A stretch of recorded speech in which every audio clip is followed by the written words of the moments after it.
I saw Wonka. Now, I went into this movie with so much, what's the word? Trepidation? Is that the right word? The trailer for Wonka sucks. Like, let's be real. It is a bad trailer. It makes the movie look awful. There's only one part of the trailer for Wonka that made me want to even give it a chance, and that it's from the director of Paddington, which I haven't seen. I have not seen either of the Paddington movies, but I have heard nothing but universal acclaim for the Paddington movies. And after seeing Wonka, I definitely need to see those, because this movie was so good, guys.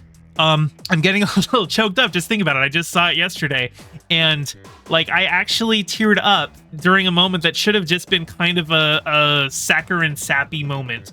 The real treasure was the friends we made along the way. Like, it literally makes you have one of those moments in the movie that made me tear up. It is a delightfully whimsical movie. It is a very like traditional Broadway musical style film, and it is explicitly a children's movie. That's inescapable, and it goes with the territory when you're running entirely on dreams and whimsy. But it's so good. Dragon Knight Dragonborn says, is this Wonka the Johnny Depp one, or is it a different Wonka? So the way they said it is that this Wonka is in his own universe, so it's not officially a prequel to either of the other Wonkas, but thematically and in a lot of the film language, it is intended to be a prequel to the Gene Wilder Wonka movie. In fact, the Oompa Loompa in this movie looks exactly like the one from the Gene Wilder movies, except that he's played by Hugh Grant, and he is, I would say, probably my biggest complaint with the film. I would have left him out entirely.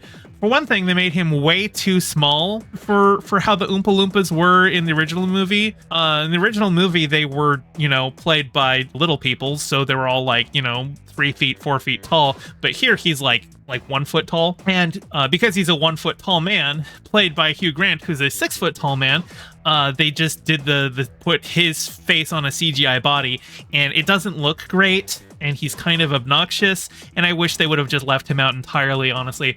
That's my biggest gripe with the film, is the Oompa Loompas. But the music is almost all original, but we do get an Oompa Loompa song. You're having the Oompa Loompas. I'm not going to complain when you give us the Oompa Loompa Doompity-doo. That's fine. I'm not going to complain that they gave us one of those songs. Actually, they gave us 2 of those songs because they give us one in the end credits.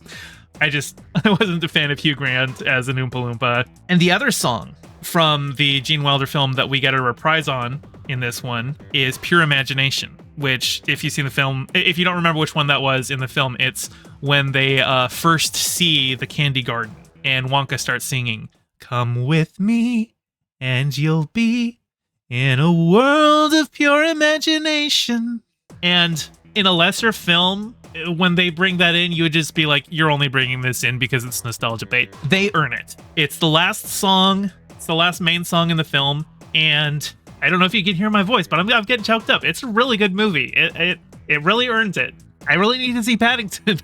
I didn't think I'm actually getting emotional. I don't think I was going to get emotional about this movie. No, I really think you should see Wonka. I think it's a really good movie. I think it has a ton of heart, a ton of soul. It's very silly. It is a children's movie, but it's probably the best children's movie I've seen in like a decade.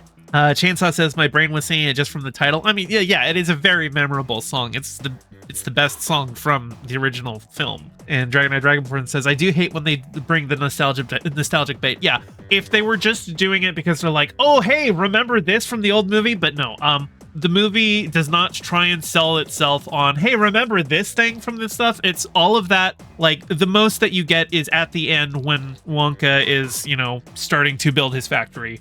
And because it is visually, thematically a prequel to the Gene Wilder one, as he's building the factory, you see things that look very much like they did in that film. Again, because it's a prequel. They don't spend the whole film going, hey, look, remember the Oompa Loompas? They're back. The Oompa Loompa, as much as I didn't like him, I think he fit in the story. It is an original story. It's not trying to be like, oh, hey, it's a prequel, so here's what the Bucket family was doing at the time. They're nowhere to be seen. Completely irrelevant. It's an original story about Willy Wonka coming into town with nothing but a dozen sovereigns in his pocket, and a dream, and the ways that, you know, the world beats him down and the ways that his naivete gets him into trouble, but the ingenuity and the love of chocolate that gets him out of it is a phenomenal film. And I highly recommend you see it, especially if you have children. Please take your children to see this film. It's a great film for children. It's a great family film. But even if you have no children, even if you have no interest in having children, see it anyway. It's a delight. Probably one of the best films I've seen this year. And I definitely need to see Paddington now. Hey, thanks for watching. Your view means a lot. Don't forget to toss me a like and subscribe and ring the bell. I stream Mondays and Fridays at 5 p.m. Pacific and Sundays at 2 p.m., so catch me live and join in on the convo. You can find all my socials in the description below, and thank you to all my patrons, with a very special shout out to my Whale Shark tier patron Ryan D and my Anemone friend tier patron Pixel Cakes. Your support means the world. Catch you next time.